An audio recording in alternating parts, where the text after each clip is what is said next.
Hi guys and welcome to the Study IQ.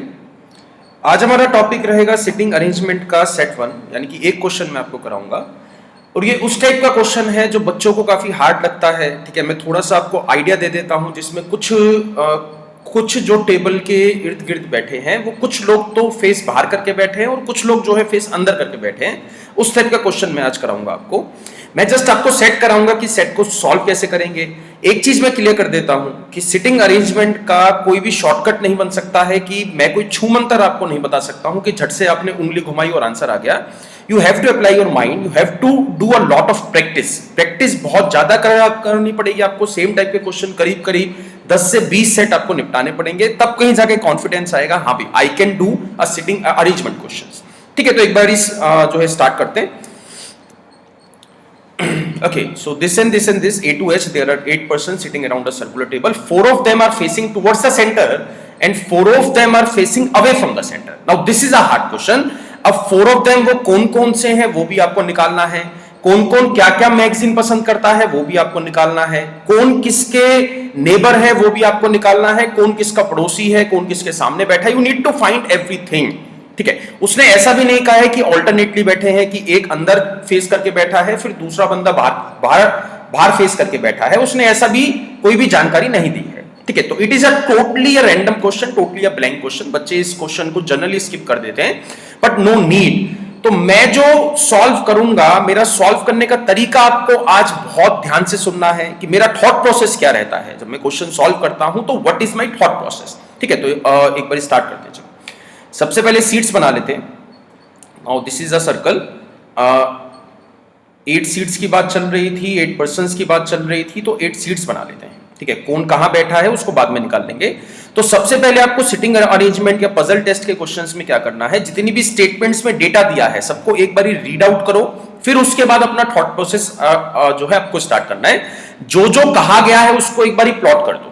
तो first statement में बोला E faces the center and likes India Today. E को आप कहीं भी प्लॉट कर दो, उससे 1% का फर्क नहीं पड़ेगा।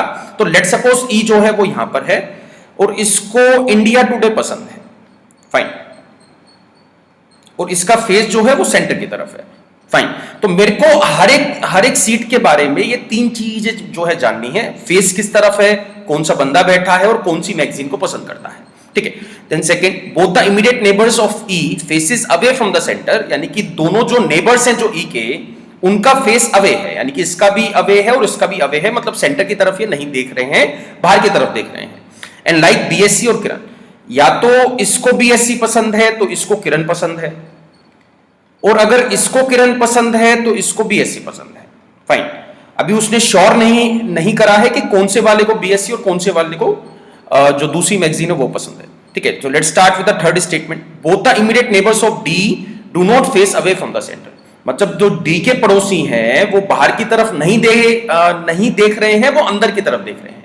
भाई बाहर की तरफ नहीं देख रहे हैं तो अंदर की तरफ देख रहे हैं ना, तो इसका मतलब ये हुआ। ठीक है, तो इसको साइड में लिख लेते हैं, बिकॉज अभी मैं डी को प्लॉट नहीं कर सकता हूं, बिकॉज बात चल रही थी ई की। ठीक है, नेक्स्ट स्टेटमेंट फोर्थ। ओके, तो फोर्थ स्टेटमेंट में उसने कहा है कि E sits third to the right of F who likes Chronicle and faces away from the centre, यानी कि जो ई है वो एफ के राइट में थर्ड पर्सन है, और एफ के बारे में उसने क्या क्या बताया है कि एफ को क्रॉनिकल मैगजीन पसंद है और वो फेस अवे करके बैठा है, यानी कि बाहर की तरफ करके बैठा है।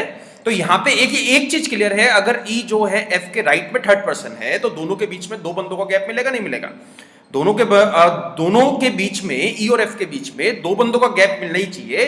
तो ई के एक बारी राइट में चेक कर लो 2 छोड़ के, और ई के एक बारी लेफ्ट में चेक कर लो 2 छोड़ के, और एफ का फेस किस तरफ है, बाहर की तरफ है भी। इस चीज को आपको नहीं भूलना है।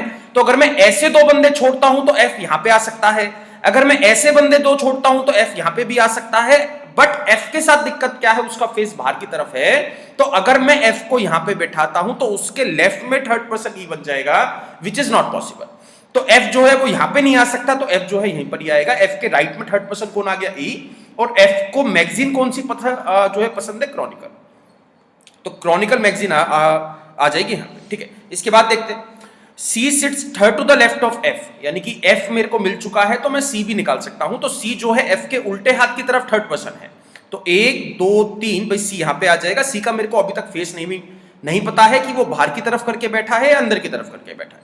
ठीक है, नेक्स्ट देखते हैं। सिक्स्थ है the one who likes BSc sits opposite to F. भाई ये वाला डाउट अब क्लियर हुआ है, एफ के सामने कौन बैठा है? बीएससी वाला बैठा है, तो किरण यहां पे नहीं आ सकता, तो किरण यहां पे नहीं आया, तो किरण यहां पे आ गया, मतलब बीएससी यहां पर है और किरण जो है यहां पर है। ठीक है, next point, the one who likes Darpan is not immediate neighbour of F, यानी कि एफ का जो पड़ोसी है वो दर्पण नहीं है, मतलब दर्पण जो है मैगजीन का नाम है, दर्पण मैगजीन पसंद करने वाला एफ का पड़ोसी नहीं है। ठीक है, and faces away from the centre, जो दर्पण मैगजीन पसंद करता है उसका फेस बाहर की तरफ है। ठीक है, next point, eighth, A sit second to the left of C and does not like Times और current affairs, this is also the important statement.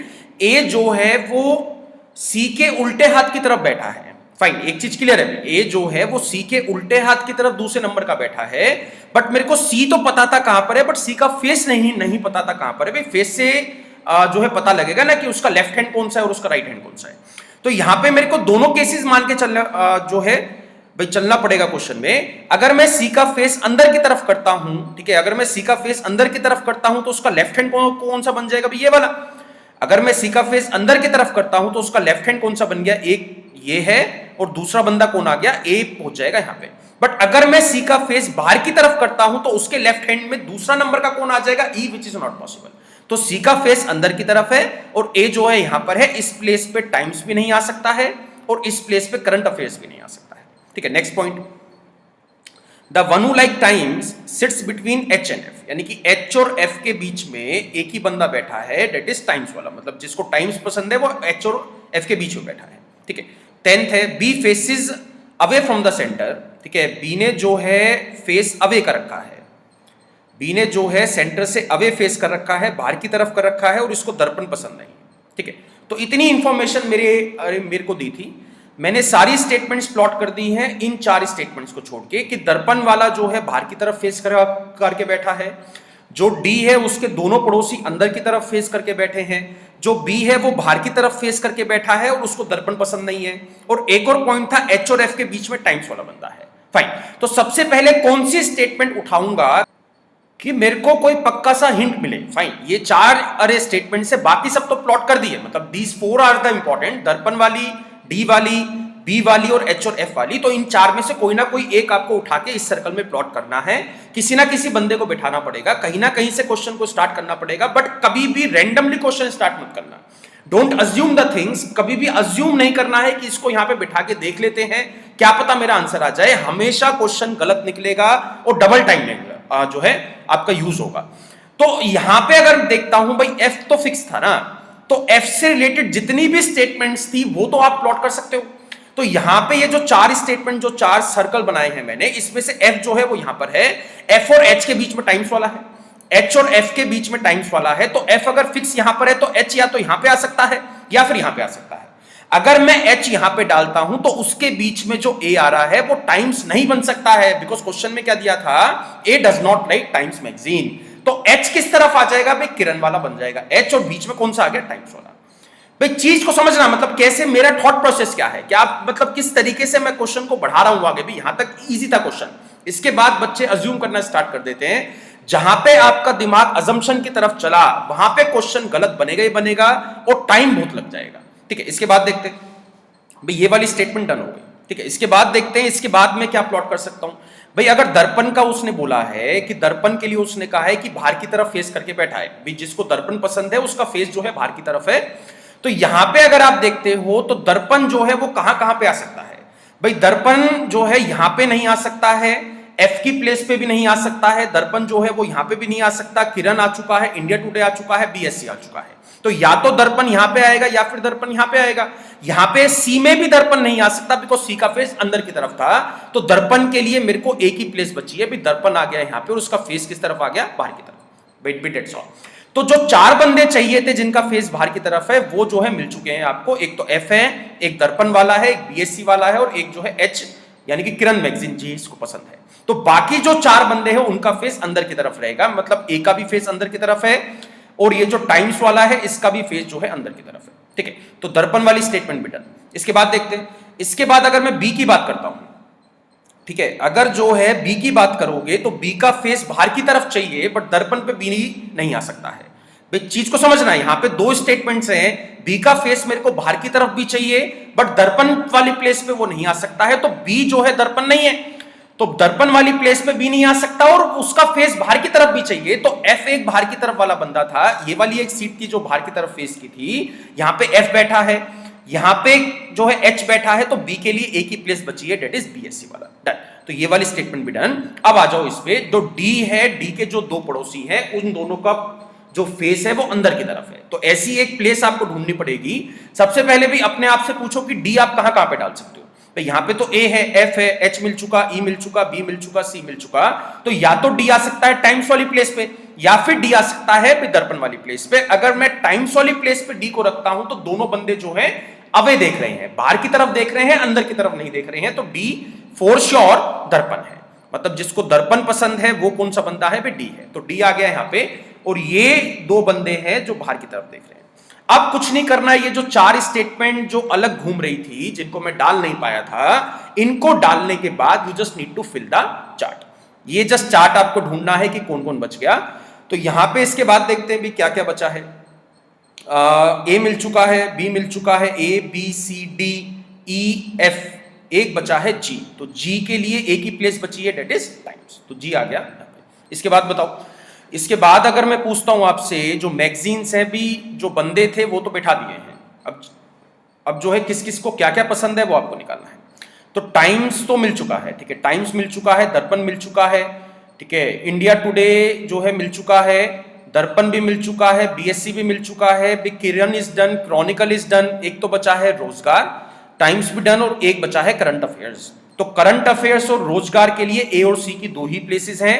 रोजगार जो है जो करंट अफेयर्स है, करंट अफेयर्स ए पे नहीं आ सकता है, तो current affairs must be at C और रोजगार आ जाएगा।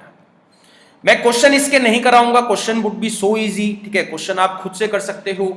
मैंने ये क्वेश्चन इसलिए कराया है कि मेरा जो थॉट प्रोसेस है, ठीक है, मेरा जो थॉट प्रोसेस है वो आप समझ पाओ कि सर किस तरीके से सोच रहे हैं, उसी तरीके से आपको मतलब एग्जाम में खुद से सोचना है। मैं ऐसा नहीं कह रहा हूं कि ये एग्जैक्ट क्वेश्चन आपको मिल जाएगा, इसके अलावा 1000 2000 लैक्स टाइप ऑफ क्वेश्चन बन सकते हैं इस चैप्टर पे। You just need to practice a lot. इस टाइप के क्वेश्चन ढूंढो कहीं से, उसकी प्रैक्टिस करो अच्छे से, ठीक है। बाकी मैं सिटिंग अरेंजमेंट जो सेट 2 है वो दो तीन दिन में आपको प्रोवाइड कराऊंगा, उसमें भी इसी तरीके के क्वेश्चन है कि कुछ अंदर बैठे और कुछ बाहर बैठे। So that's all for the today and thanks a lot guys.